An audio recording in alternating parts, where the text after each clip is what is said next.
जय हिंद। भारतीय teaching academy में आपका स्वागत। आज हम लोग पढ़ने वाले हैं एस्को का निष्ठापन और एस्को का जारण या भर्जन।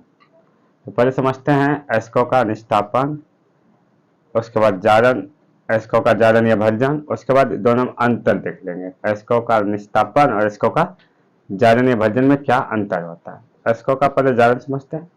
किसी अयस्क को क्या करते हैं, वायु की उपस्थिति में जब गर्म किया जाता है तो उसको कहते हैं एस्को का क्या, जारण या भर्जन।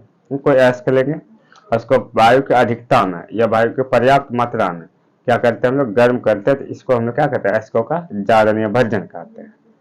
उसी तरह अगर हम लोग एस्को का निष्ठापन का बात करें, एस्को का निष्ठापन क्या होता है, तो जब किसी अयस्क को क्या करते हैं हम लोग, वायु की अनुपस्थिति में कसकर गर्म करते हैं, तो अब हम लोग उसको क्या कहते हैं, अयस्कों का निष्ठापन कहते हैं। जैसे यह देख लेते हैं कि अयस्कों का जारण या भर्जन, जब अयस्क को वायु की उपस्थिति में गर्म किया जाता है तब उसे अयस्कों का जारण या भर्जन कहते हैं। जैसे कैल्शियम ऑक्साइड को अगर CO2 के साथ हम लोग गर्म करेंगे तो कैल्शियम कार्बोनेट बनता है, उसी तरह एस को अगर O2 के साथ तो SO2, कार्बन को अगर O2 के साथ गर्म करते हैं CO2 बनता है।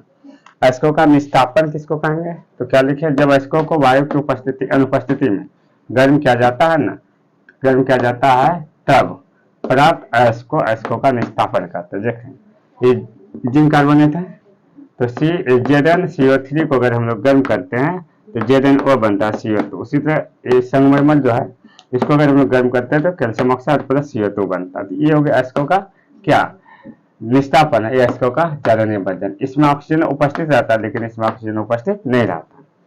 अब दोनों में अंतर कर लेते हैं कि अंतर दोनों में क्या क्या होते हैं।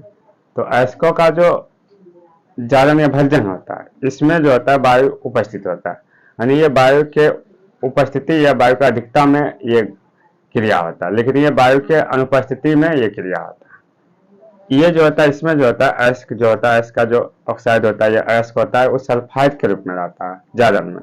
लेकिन भर्जन में क्या होता है, अयस्क जो होता है वो इसके कार्बोनेट के रूप में रहता है, मतलब ये सल्फाइड के रूप में रहता है या कार्बोनेट के रूप में। इसमें जो होता है अयस्कों से नमी बाहर नहीं होता, लेकिन इसमें अयस्कों से नमी क्या हो जाता है, बाहर हो जाता है। मतलब ये जारण या भर्जन जो होता है ना, तो इसमें अयस्कों से नमी क्या हो जाता है, बाहर नहीं होता, लेकिन इसमें अयस्कों से नमी क्या हो जाता है, बाहर हो जाता है।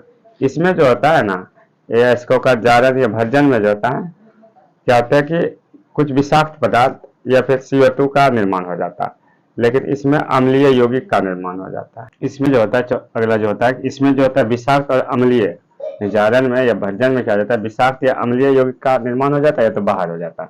लेकिन इसमें जो होता है क्या होता है कि इसमें CO2 बाहर होता है या तो निर्माण होता है। अब देख लेते हैं कि अयस्कों का भर्जन तथा अयस्कों का निष्ठापन में अंतर करें। तो अयस्कों का भर्जन तथा अयस्कों का निष्ठापन में निम्नलिखित अंतर है। भर्जन लिखें इधर, तो अयस्कों में, इसमें अयस्कों को वायु की उपस्थिति में गर्म किया जाता है, इसमें अयस्कों को वायु के अनुपस्थिति में गर्म किया जाता है। इसमें अयस्क सल्फाइड के रूप में पाया जाता है, इसमें अयस्क किसके, कार्बोनेट के रूप में पाया जाता है। मतलब इसमें वायु की उपस्थिति हो जाता है, इसमें वायु अनुपस्थित रहता है। इसका जो अयस्क होता है सल्फाइड के रूप में होता है, इसमें जो अयस्क होता है कार्बोनेट के रूप में होता है। इसके अलावा इसमें अयस्कों से नमी बाहर नहीं होता है, लेकिन इसमें अयस्कों से नमी क्या हो जाता है, बाहर हो जाता है। इसमें विषाक्त तथा अम्लीय यौगिक का निर्माण होता है या तो बाहर होता है, लेकिन ये जो होता है CO2 का निर्माण करता है या तो बाहर करता है। अब देख लीजिए हम लोग यहाँ